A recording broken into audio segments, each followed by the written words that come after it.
What God cannot do does not exist. My name is Ndideke and I'm testifying from the UK. Last year, September, my son turned 1 year old. Few days after getting the immunization, he started feeling unwell and started breathing in a very funny way. So we took him to the hospital. When we got to the hospital in our city, they looked at him after all the check for several hours. They said he had issue with his heart. So they referred us to hospital in Glasgow. He got there, he got into bed. I kept praying and calling God to help us. After 3 weeks, he got better and he was discharged. When we got back to our city, exactly 3 weeks again, he became unwell. And the same cycle repeated. We got to the hospital and they took us back to Glasgow. When we got to Glasgow, his situation was not as bad as it was the first time. And we were kept in the ward. For about 3 days, they decided they were going to introduce a new medication for him. So they gave him that medication and his blood pressure reduced drastically and he became very, very unsettled. Throughout the night of that day, he was sweating like someone that ran marathon. They're now rushing back to ICU. When we got to the ICU, they said his condition was so bad that they have to paralyze him and put him on life support. They did.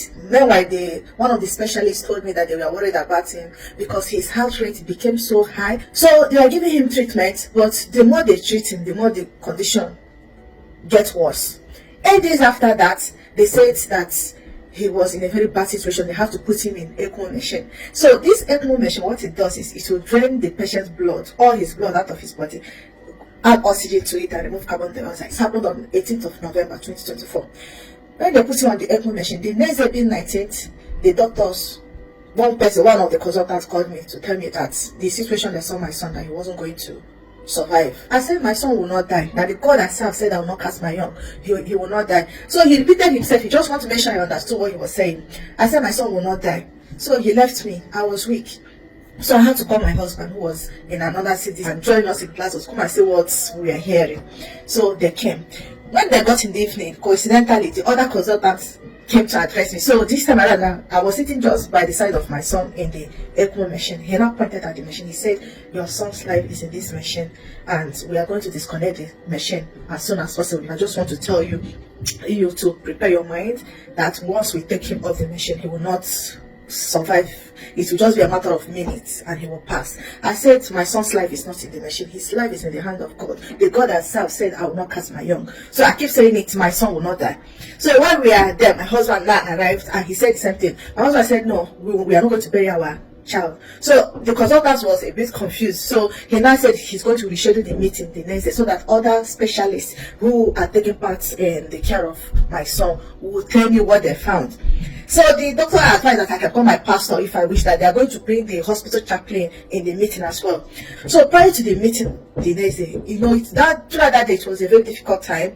We don't know what to do because there's no place to go to. They have contacted all the centers in the UK that specialize on heart issue, and from all the results they've gotten from the lab, there's no solution according to them. In the night that day, my husband woke me up. He was praying. I was just hearing they must obey, they must obey. I didn't know what he was shouting, but when I woke up, I realized that he has opened one old NSPPD prayer. I don't know today, just old one. So he was praying with it. So that now occurred to me to not join the next morning prayer. So that morning by 6, I woke up to join.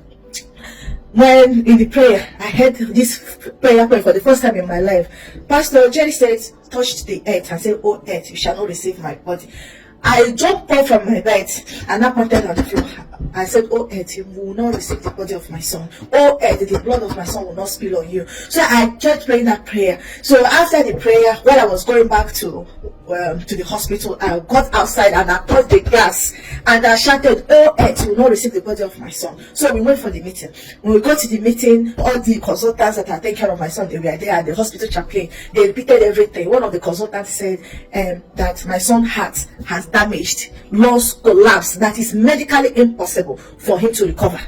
So that they called us in that meeting for us to prepare our mind, because they're going to remove him from that machine and let us just bid him farewell, just watch him, give him a cordial as he dies. I said my son will not die. His heart works, his lungs works. Everything concerning my son is working. Now the only thing that is broken is the machine they used to scan him. I said, the God I serve has said I will not cast my young, and that is what I believe. Doctor, I appreciate your report. Thank you for what you have said. You have said from the beginning, you keep telling me that let's introduce this treatment, things will get better, and at the end of the day, nothing gets better up till now. So this one you're predicting that is going to die, that I still reject it, that the God I serve said I will not cast my young, and I would rather believe the God I serve.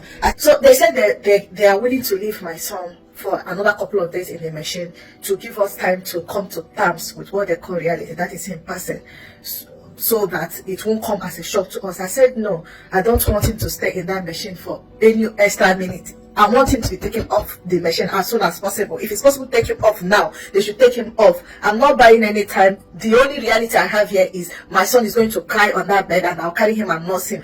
And I said, Ebuka is a living episode.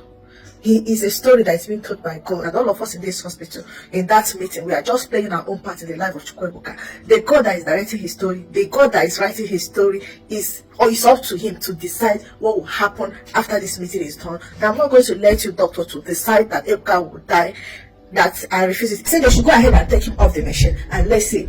One of the consultants said, okay, if you said you're going to put your son in the hand of God, let's do it. Then they now went ahead and called the experts that are in charge of removing the ECMO machine from him. While they were trying to get my son off the machine, I could not stand there. I could not even stand. So it was my husband that was present. I just keep telling God, Father Lord, I have bragged about you.